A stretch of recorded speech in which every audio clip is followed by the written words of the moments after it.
Namaku Agam, orang-orang di sini memanggilku Agam Rinjani. Bukan karena aku memiliki gunung ini, bukan karena aku hebat. Tapi karena aku sudah mengabdikan lebih dari separuh hidupku pada gunung ini, Gunung Rinjani yang indah sekaligus mematikan.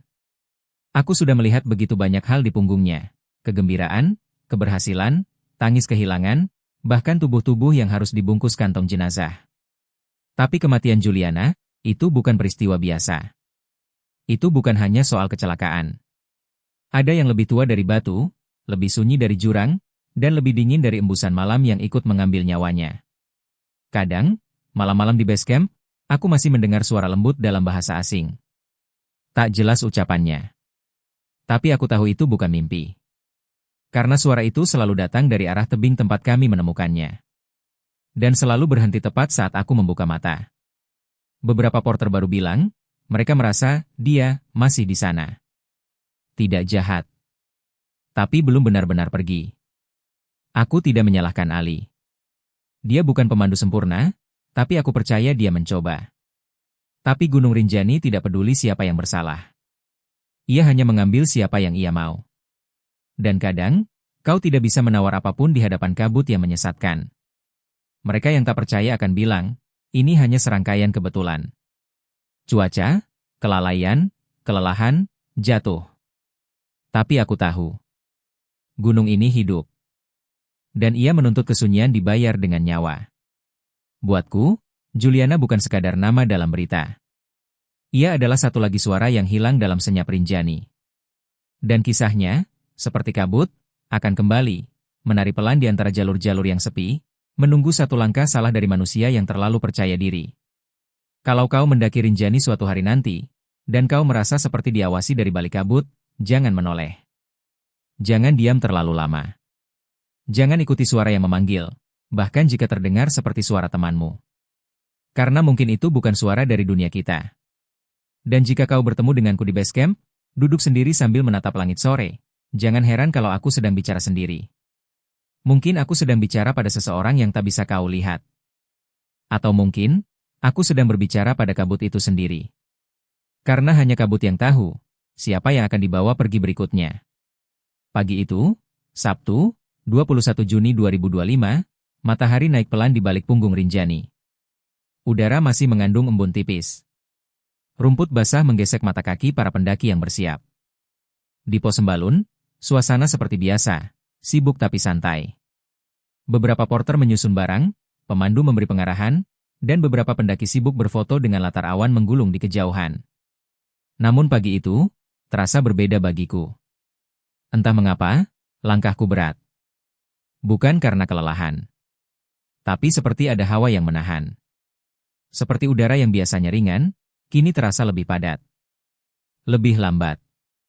Aku duduk di tepi pos, memeluk lutut, menyeruput kopi hitam yang sudah tidak terlalu panas. Saat itulah aku melihat mereka. Ali Mustafa, pemandu lokal yang belum terlalu lama turun naik Rinjani, muncul dari jalur masuk bersama seorang wanita asing. Postur perempuan itu tegap, rambut hitamnya dikepang rapi ke belakang.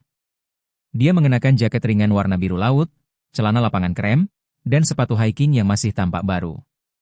Wajahnya tenang. Bahkan terlalu tenang. Dia dari Brasil, Kak, kata Ali padaku setelah menyapaku. Namanya Juliana.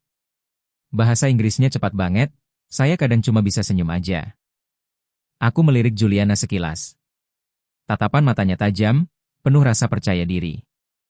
Tapi di balik itu, ada sesuatu. Aku tak tahu apa. Seolah ia membawa energi yang terlalu terang di tempat yang terlalu senyap. Ali tampak gugup. Tangannya menggenggam botol minum erat-erat. Saya sudah jelaskan jalurnya. Dia sih tenang-tenang aja. Tapi jujur saya agak ragu. Jalannya cepat banget, gak suka banyak berhenti. Aku hanya tersenyum. Rinjani bisa jadi guru yang baik buat yang terlalu yakin. Ali tertawa kecil, tapi tak lama. Pandangannya kosong sebentar, lalu kembali mengajak Juliana jalan menuju pintu registrasi. Mereka mulai pendakian lewat jalur Sembalun, melewati bukit savana yang membentang, dengan cuaca yang tampak bersahabat. Tapi aku masih merasa sesuatu tertinggal. Seperti bayangan yang tidak bergerak meski matahari sudah tinggi. Beberapa porter berkata padaku sebelum berangkat. Langit hari ini terlalu bersih, Kak. Biasanya kalau terlalu cerah gini, malamnya ada yang aneh. Aku tak menanggapinya saat itu. Tapi hati kecilku mengiyakan. Tengah hari, kabut mulai turun pelan. Aku mendengarnya dari radio base camp. Kabut itu bukan kabut biasa, kata salah satu pendaki yang baru turun dari pos 3. Itu kabut kayak nutupin suara. Gak bisa dengar langkah sendiri. Ali dan Juliana terus mendaki. Tapi setelah tanjakan batu ceper, mereka memutuskan berhenti sebentar. Juliana ingin istirahat. Ali memutuskan menunggu di depan, hanya sekitar 3 menit langkah. Tapi 3 menit, menjadi 30 menit. Dan Juliana tak muncul. Ali kembali ke tempat semula, dan yang ditemukannya hanyalah ransel Juliana bersandar di batu. Tak ada jejak kaki mundur. Tak ada suara. Dan dari bawah jurang ada cahaya. Dan suara yang pelan, nyaris tak terdengar. Help me. Sore harinya, Ali muncul lagi di base camp. Wajahnya pucat. Tangannya gemetar. Ia nyaris tak bisa bicara saat melapor. Aku menyambutnya dengan tatapan dingin. Juliana hilang, Kak, katanya. Dia jatuh. Tapi aku dengar dia teriak. Aku menggenggam lututku kuat-kuat. Jurang yang dimaksud menghadap langsung ke arah Danau Segara Anak. Bukan jurang biasa. Jurang itu pernah memakan 2 pendaki pada tahun 2012. Keduanya tidak ditemukan sampai 6 hari kemudian. Dan satunya, tidak pernah ditemukan utuh. Malam itu, angin berembus lebih dingin dari biasanya. Di kejauhan, kabut menari turun dari bibir bukit, menyentuh rerumputan, dan seperti menelan apapun yang ada di sana. Dan aku tahu, mulai saat itu, jejaknya sudah retak. Saat kabut turun, jalur pendakian berubah menjadi dunia lain. Tak ada suara jangkrik. Tak ada gemerisik angin di daun. Bahkan langkah kaki pun terasa teredam seperti berjalan di dalam kapas. Setiap pohon berdiri seperti bayangan samar, membentuk siluet ganjil yang seolah bergerak mengikuti dari belakang. Inilah suasana yang Ali Mustafa hadapi, saat ia menyadari Juliana tidak berada di tempatnya semula. Ia sempat mengira Juliana sekadar berbelok sedikit ke semak untuk buang air kecil. Tapi setelah 10 menit, dan suara langkah atau napas pun tak terdengar, Ali mulai panik. Juliana? Ia memanggil. Sekali. 2 kali. 3 kali. Tidak ada jawaban.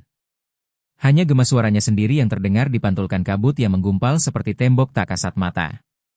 Lalu matanya menangkap sesuatu, cahaya kecil dari kejauhan. Seperti kilatan dari senter. Ali melangkah maju, mendekati sisi lereng yang mengarah ke jurang, berpegangan pada akar dan batu. Dan di sanalah dia mendengar suara lirih, sayup, namun nyata.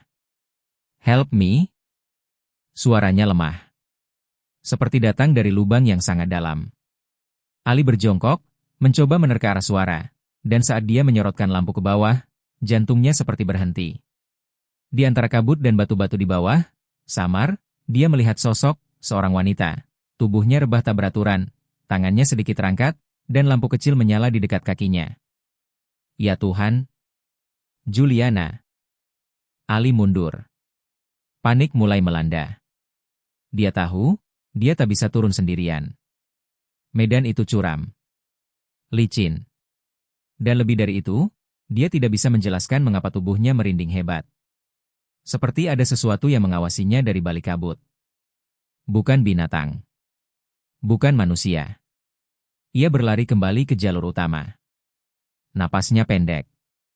Paru-parunya sesak oleh ketakutan yang bukan hanya karena temannya jatuh, tetapi karena ia merasa tidak sendirian. Pukul 17.45 sore, Ali tiba di base camp dalam keadaan kotor, gemetar, dan matanya merah seperti habis menangis atau tidak tidur berhari-hari. Dia seperti orang yang baru keluar dari mimpi buruk. Aku duduk di dekat tenda logistik ketika dia datang, dan aku langsung tahu ada yang salah. Ia tidak membawa ransel Juliana. Tidak membawa senyum. Tidak membawa kata. Juliana, jatuh, katanya dengan suara patah-patah. Ia menjelaskan semua. Tentang saat ia menunggu di depan, tentang waktu yang berlalu, tentang suara dari jurang. Tentang cahaya itu. Dan tentang sensasi dingin yang mendekap lehernya sejak ia berdiri di bibir jurang itu. Wajahnya pucat. Tapi bukan pucat karena kelelahan. Ini, pucat karena ketakutan. Malam itu, sebagian porter dan pemandu lain mulai bergosip. Ada yang menuding Ali ceroboh. Ada yang bilang dia meninggalkan tamunya. Tapi aku tidak yakin. Wajah Ali, bukan wajah orang yang hanya merasa bersalah. Itu adalah wajah seseorang yang melihat sesuatu yang seharusnya tak pernah dilihat. Dia dipanggil, "Kak," katanya padaku pelan. Aku menatapnya. Siapa yang memanggil? Juliana. Waktu istirahat, dia sempat ngomong sendiri. Katanya dia dengar suara. Lembut. Seperti nyanyian. Saya pikir dia bercanda. Tapi, dia melangkah ke arah suara itu. Saya kira dia cuma mau buang air. Tapi sekarang saya pikir, dia ikuti sesuatu. Aku tercekat. Nyanyian. Kabut. Suara yang memanggil. Ini bukan pertama kalinya aku mendengar pola seperti itu. Pagi berikutnya, aku ditunjuk untuk ikut dalam tim evakuasi awal bersama 2 orang SAR dan 2 porter senior. Kami tahu ini bukan sekadar pencarian biasa. Medan terlalu berbahaya untuk ditangani tanpa rencana matang. Tapi aku juga tahu, semakin lama kami menunggu, semakin kecil kemungkinan Juliana bisa bertahan. Kami naik sebelum matahari tinggi. Tapi kabut masih turun. Kabut pagi yang biasanya hangat, kali ini seperti es yang menggulung, menusuk kulit, dan membuat kuku membiru. Dan sejak kaki pertamaku tapakan kembali di jalur batu ceper, aku merasakan sesuatu. Langkahku berat. Dan jalur yang biasanya ku kenal luar kepala, terasa asing. Aku tahu. Gunung ini sedang menutup dirinya. Dan Juliana, entah masih di sana atau sudah dibawa lebih jauh. Kami mulai pendakian kembali menuju titik jatuhnya Juliana pukul 7.15 pagi, 22 Juni. Langit hanya tampak abu-abu pucat. Tidak ada matahari. Tidak ada kabut tebal, namun hawa dingin menggigit tulang, seolah embun itu mengandung es halus yang menyelinap masuk ke pori-pori. Aku berjalan paling depan. Di belakangku 2 anggota SAR dan 2 porter lokal yang sudah lebih dari 5 tahun naik turun Rinjani. Salah satunya, Pak Dani, pria berumur 47 tahun, biasanya suka bercanda ringan untuk mencairkan suasana. Tapi hari itu, tidak ada satupun dari kami yang bersuara. Sampai pos 3, suasana masih normal. Tapi begitu kami mendekati tanjakan menuju Batu Ceper, di mana Ali terakhir melihat cahaya dari senter Juliana, udara mulai berubah. Kami mencium bau aneh. Seperti daun basah dan daging terbakar. Pak Dani meneguk ludah. Kak Agam, katanya lirih, jalurnya beda ya? Aku diam. Karena aku juga merasa hal yang sama. Tanah yang biasanya padat, kini terasa lunak. Seperti injakan kami tenggelam sedikit, menyerap tenaga. Pohon-pohon yang biasanya berjarak jauh, kini berdiri lebih rapat dan lebih tinggi. Bahkan suara burung yang biasa kami dengar hilang sepenuhnya. Ini bukan jalur yang kutahu. Ini seperti Rinjani, tapi tidak sepenuhnya. Saat kami berhenti di titik Ali mengaku melihat cahaya dari bawah, kami diam sejenak. Menyusuri tepi jurang, memeriksa kemungkinan jalur turun. Lalu kami mendengarnya. Ali. Suaranya lembut. Patah-patah. Seperti tertiup angin. Tapi tak salah lagi, itu suara perempuan. Datangnya dari dalam kabut, entah dari jurang atau dari balik pepohonan yang gelap. SAR yang paling muda, Rifki, menoleh dengan cepat. Siapa barusan? Tak ada yang menjawab. Karena kami semua mendengarnya. Dan kami tahu. Tidak ada yang boleh menyahut. Jangan jawab, kataku. Biar saja dia bicara. Lalu suara itu kembali. Ali, aku di sini. Dan kali ini terdengar lebih dekat. Tapi arah suaranya berubah-ubah. Kadang dari kiri, kadang dari belakang, kadang dari bawah. Seolah-olah suara itu tidak benar-benar berasal dari satu tempat. Pak Dani menggenggam tongkatnya kuat-kuat. Wajahnya pucat. Kami berhenti sejenak, minum, dan merencanakan jalur turun dengan tali ke titik jurang. Tapi saat kulihat jam tanganku, aku terkejut. Jarum menunjukkan pukul 14.05. Kami naik pukul 7 pagi. Perjalanan ke sini biasanya hanya memakan waktu 3 sampai 4 jam.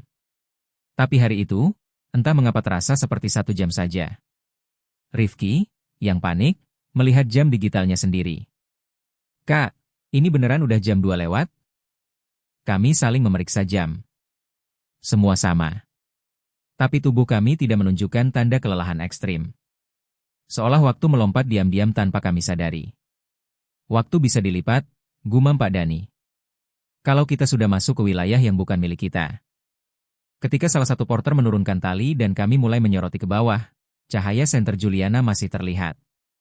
Lampu kecil itu menyala samar, di antara bebatuan yang curam. Mustahil itu masih nyala, kata Rifki. Baterai kayak gitu gak tahan 2 hari. Aku tak menjawab. Tapi aku menahan napas. Karena saat aku memfokuskan teropong kecilku ke bawah, aku melihat tubuh Juliana. Terbaring miring. Separuh tubuhnya tertutup lumut dan semak. Wajahnya tidak terlihat, tapi lengannya mengarah ke atas, seperti sedang mencoba menggapai sesuatu. Atau, meminta pertolongan yang tidak kunjung datang. Tapi ada yang lebih aneh. Di sekitar tubuhnya, tanah kering. Tidak ada embun. Tidak ada kabut. Seperti ada lingkaran tak kasat mata yang melindunginya. Tapi bukan perlindungan, lebih seperti isolasi. Kami memutuskan untuk turun ke titik itu besok pagi, karena hari sudah terlalu sore, dan cahaya tidak mencukupi untuk evakuasi aman. Namun malam itu, mimpi buruk pertama datang. Aku tidur di dalam tenda, dekat bibir jurang, mengenakan 3 lapis pakaian. Tapi tubuhku tetap menggigil. Dalam tidurku, aku bermimpi berjalan sendirian menyusuri jalur yang sama. Tapi langitnya gelap, dan kabutnya merah. Dari kejauhan, aku melihat Juliana. Berdiri. Rambutnya berantakan, matanya kosong. Ia memanggilku tanpa suara, hanya dengan gerakan tangan pelan. Aku melangkah mendekat. Tapi saat aku sudah cukup dekat untuk melihat wajahnya, aku terkejut. Wajah itu berubah. Matanya hitam seluruhnya. Kulitnya mulai mengelupas. Dari belakangnya muncul sosok besar gelap, tubuhnya tinggi, tanpa wajah. Ia meletakkan tangan ke pundak Juliana, dan menariknya kembali ke dalam kabut. Aku terbangun dengan napas memburu. Keringat membanjiri tengkuku meski suhu begitu dingin. Rifki dan Pak Dani juga terbangun. Wajah mereka tegang. Kalian juga mimpi? Tanyaku. Mereka mengangguk. Tak saling cerita. Tapi kami semua tahu. Kami melihat hal yang sama. Tubuh Juliana kami bawa turun dari jalur Batu Ceper pada Selasa pagi, 24 Juni 2025. Langit cerah, terlalu cerah untuk hari yang membawa pulang nyawa yang tak lagi bernapas. Sinar matahari menimpa rescue bag berwarna oranye terang yang digotong 4 orang. Tapi bagiku, tubuh itu tampak seperti tidak menempel pada dunia. Rifki berjalan tanpa suara. Ia tidak lagi menoleh atau bercanda. Bahkan Pak Dani, yang biasanya tak bisa diam, kini menunduk sepanjang jalan, memeluk satu-satunya botol air seperti anak kecil memeluk mainan kesayangannya. Kami semua tahu, meski tak ada yang bicara. Kami membawa lebih dari sekadar jenazah. Setiba di posko Sembalun, suasana mendadak ramai. Wartawan mulai berdatangan. Beberapa mengarahkan kamera, mencoba mengambil gambar dari sela-sela garis polisi. Tim SAR dan relawan berdiri membentuk lingkaran pelindung. Ali Mustafa berada di antara kerumunan. Wajahnya lebih pucat dari sebelumnya. Ia melihat kantong jenazah itu seperti melihat hantunya sendiri. Tubuh Juliana diletakkan di atas tanduk kayu. Kantong dibuka perlahan untuk pemeriksaan awal. Beberapa relawan perempuan membalik wajah saat melihat kondisi tubuhnya. Wajah Juliana masih seperti saat terakhir kami melihatnya. Namun matanya sedikit terbuka. Dan bola matanya, meski redup, seperti memandang tepat ke atas langit. Dan mulutnya tidak sepenuhnya tertutup. Bibir atasnya tersentuh gigi, seolah sedang berucap pelan. Salah satu perawat berkata, bisa jadi posisi saat jatuh. Tapi aku tidak yakin. Itu bukan raut ketakutan. Itu ekspresi seolah ia ingin berkata sesuatu, yang tak sempat keluar. Ali duduk di sisi jauh posko, memegang wajahnya dengan kedua tangan. Saat diwawancarai oleh media Brasil lewat sambungan video, ia berkata pelan, suaranya bergetar. Saya tidak meninggalkan dia. Saya pikir dia hanya istirahat. Tapi saat saya kembali, dia sudah hilang. Dan ketika saya lihat ke bawah, saya tahu dia terjatuh. Tapi saya juga dengar suara minta tolong. Jelas. Jelas sekali. Media sosial meledak. Banyak yang menuduh Ali ceroboh. Banyak yang bertanya kenapa dia meninggalkan Juliana. Tapi sebagian orang mulai menyadari ada yang tidak biasa dalam kronologi ini. Kenapa tidak ada saksi lain yang melihat Juliana jatuh? Kenapa tubuhnya baru ditemukan setelah 2 hari, dan sudah berpindah 600 meter dari titik awal? Kenapa senter Juliana masih menyala? Dan, yang paling membuat bulu kuduku berdiri, kenapa tak ada luka fatal terbuka, meski dia jatuh dari tebing sedalam itu? Kepolisian memeriksa. Tapi tidak ada kesimpulan pasti. Tidak ada bukti kuat kelalaian. Tidak ada saksi yang benar-benar tahu. Yang ada hanya kabut. Dan suara samar. Dan tubuh yang tertinggal. Setelah evakuasi selesai, aku pulang ke rumahku di ujung desa. Rumah kayu sederhana yang sudah lebih sering kutinggal daripada kutempati. Tapi malam itu, aku tak bisa tidur. Aku bermimpi lagi.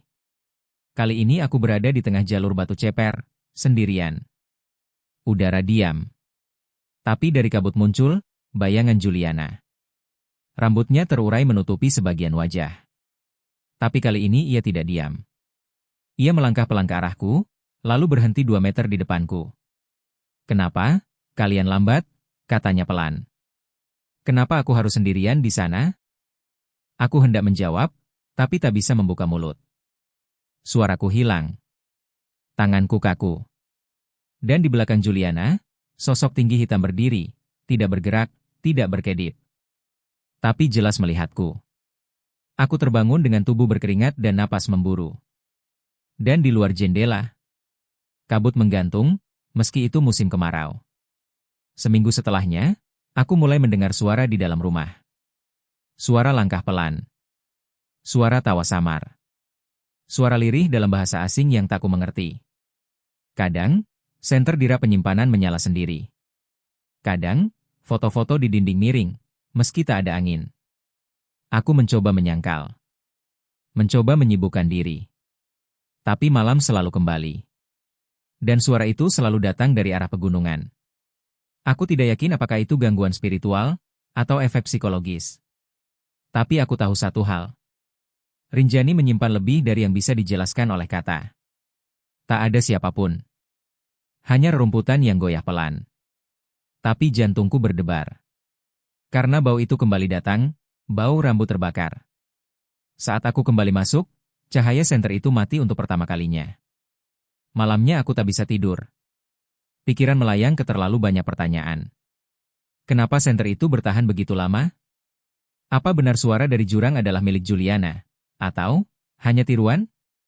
Dan yang paling menyayat batin, apakah aku terlambat menyelamatkannya? Aku memutar ulang kejadian dalam benakku. Jika saja pencarian dilakukan lebih awal, jika saja evakuasi tak terhambat kabut aneh itu, mungkin Juliana masih hidup. Tapi kata, mungkin, itu seperti racun.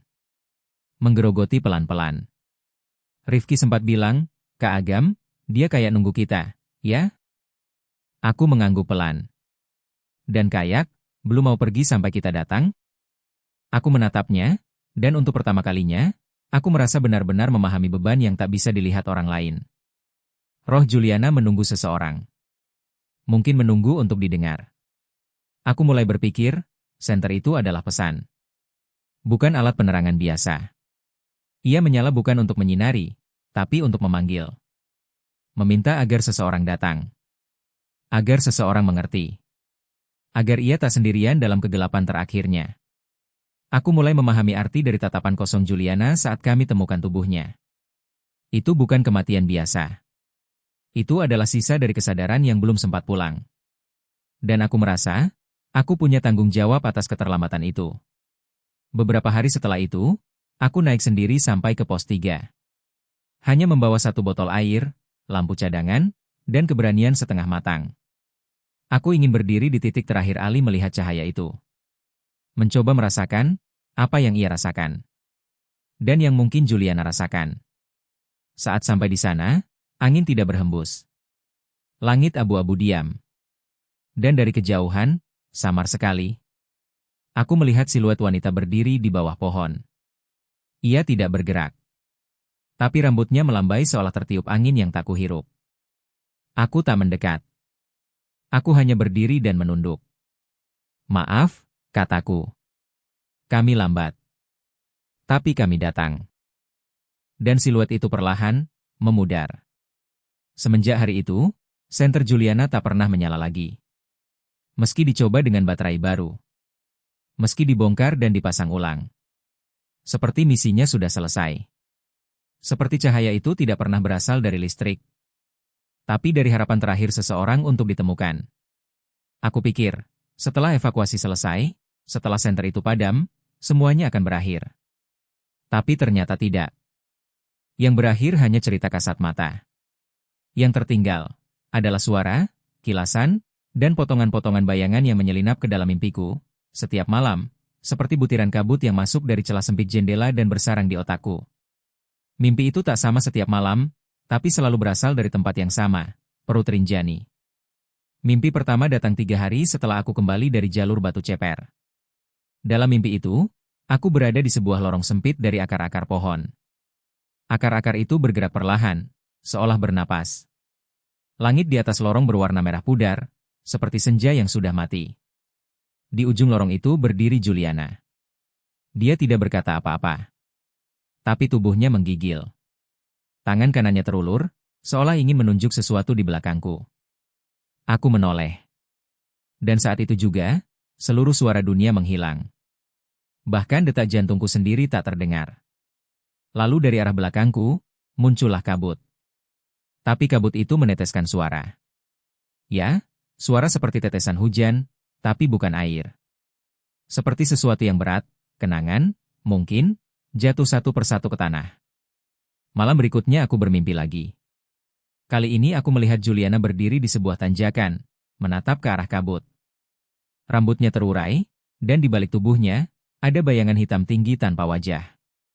Ia tidak menyentuh Juliana, hanya berdiri di belakang, seperti menunggu keputusan. Juliana melangkah 1 kali ke depan. Dan saat langkah itu menapak tanah, dunia di sekitarnya memudar menjadi abu-abu. Tiba-tiba, aku berada di dalam tubuh Juliana. Aku melihat apa yang ia lihat, dedaunan yang bergoyang tanpa angin, cahaya samar dari sela-sela pohon, dan suara nyanyian lirih yang berbunyi seperti suara ibumu saat kau demam kecil dulu. Tenang, namun tak wajar. Tapi suara itu bukan bahasa manusia. Itu bahasa dari sesuatu yang lebih tua. Lebih dalam. Dan lebih sunyi daripada malam tanpa bulan. Dalam mimpi ketiga, aku mendaki kembali jalur Batu Ceper, kali ini sendirian, dalam kabut. Langkah kakiku tidak berbunyi. Setiap kali aku berhenti, aku mendengar suara dari kiri. Sudah berapa lama kamu mencariku? Aku menoleh. Tidak ada siapa-siapa. Langkah lagi. Kamu datang terlalu lambat. Aku menoleh. Tetap kosong. Langkah ketiga, aku jatuh. Dan sebelum tubuhku menyentuh tanah, aku terbangun, dalam peluh dingin, dengan tanganku menggenggam erat kain selimut, dan jantung berdetak terlalu cepat seolah baru berlari puluhan meter. Semua mimpi itu mengarah ke satu hal. Rinjani bukan hanya menyimpan jasad. Ia menyimpan memori. Gunung ini tidak lupa. Ia menyerap langkah-langkah yang pernah menginjak tanahnya. Ia mendengar napas yang tercekat, dan menyimpan suara-suara terakhir dari mereka yang tidak sempat mengucap kata perpisahan. Dan aku, entah bagaimana, perlahan mulai terhubung dengan mimpi Juliana. Malam keempat, aku melihat dia duduk di pinggir danau, menghadap air. Ia menoleh padaku. Agam, katanya untuk pertama kalinya dalam mimpi. Kenapa? Semua orang berpikir aku kuat? Padahal aku takut. Waktu itu, aku sangat takut. Tapi suara itu bilang aku akan baik-baik saja. Aku hanya perlu ikut sekali saja. Aku terbangun dengan air mata mengalir di pipi. Padahal aku tak ingat kapan terakhir kali menangis. Sejak mimpi-mimpi itu datang, aku jadi lebih diam. Aku bicara hanya bila perlu. Dan orang-orang mulai memperhatikan. Mereka bertanya apakah aku sakit. Tapi aku tahu ini bukan sakit. Ini bukan luka di tubuh. Ini semacam bekas goresan di jiwa. Bukan karena aku menyaksikan kematian. Tapi karena aku menyaksikan seseorang kehilangan akalnya secara perlahan dalam kesunyian yang sangat panjang. Dan aku merasa seperti diikat oleh rasa bersalah. Karena meski aku tidak menyebabkan itu terjadi, aku adalah orang yang menemukannya terlalu terlambat. Orang-orang di sekitar base camp mulai menyuruhku libur. Beberapa porter tua menyarankan agar aku menenangkan diri ke bawah kota selama seminggu 2 minggu.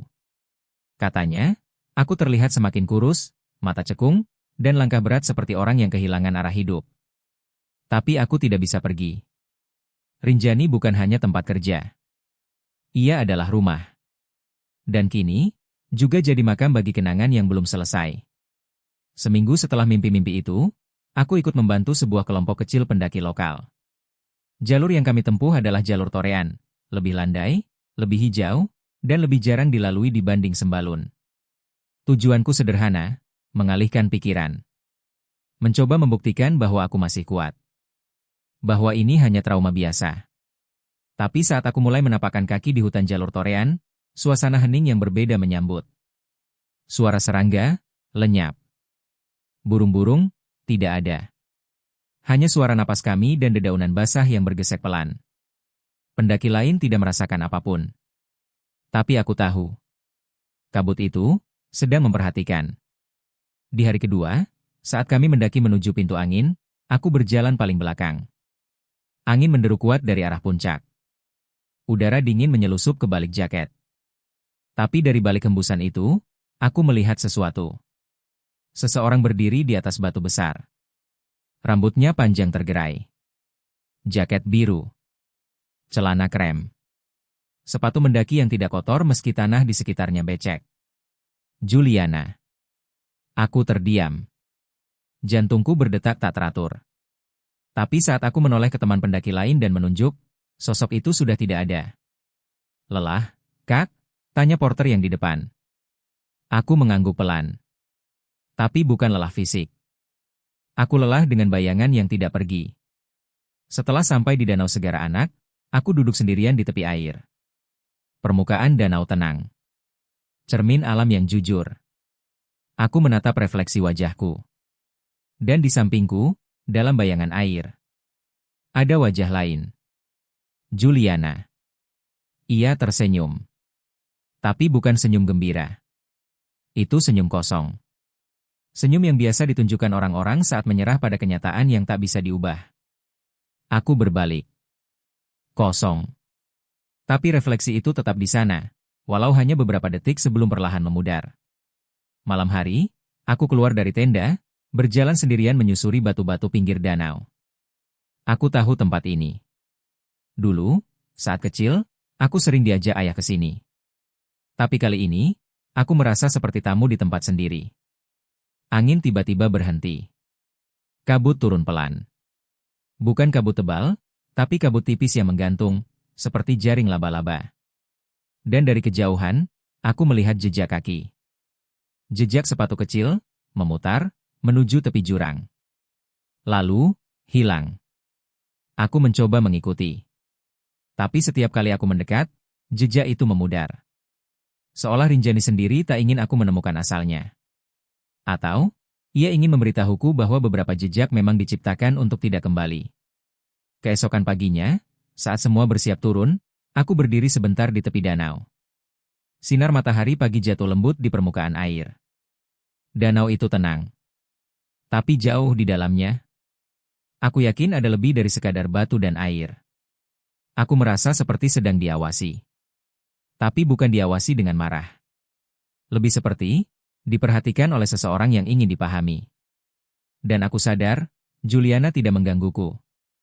Dia meminta untuk didengarkan. Dan yang paling menyakitkan, dia belum sempat bercerita. Malam itu aku kembali bermimpi. Tapi kali ini berbeda. Bukan kilasan. Bukan potongan kabur. Tapi jelas, penuh, dan hidup seperti film yang diputar ulang. Hanya saja aku bukan sekadar penonton, aku ada di dalamnya. Aku berdiri di antara pepohonan hitam. Bukan karena malam, tapi karena warna kulitnya seperti kayu yang terbakar. Daun-daunnya seperti arang beku, rapuh jika disentuh. Tanah di bawah kakiku bukan tanah, tapi debu halus abu-abu yang melayang tiap kali aku melangkah. Di kejauhan, di ujung jalur sempit yang berkelok seperti spiral, berdiri sosok itu. Tinggi. Tubuhnya gelap, kabur. Tidak seperti manusia, tapi juga tidak seperti hantu. Lebih seperti konsep yang diberi bentuk. Ia berdiri diam, seolah tidak memiliki wajah. Tapi aku tahu, ia sedang memandangiku. Dan di depan sosok itu, duduk Juliana. Juliana menoleh pelan ke arahku.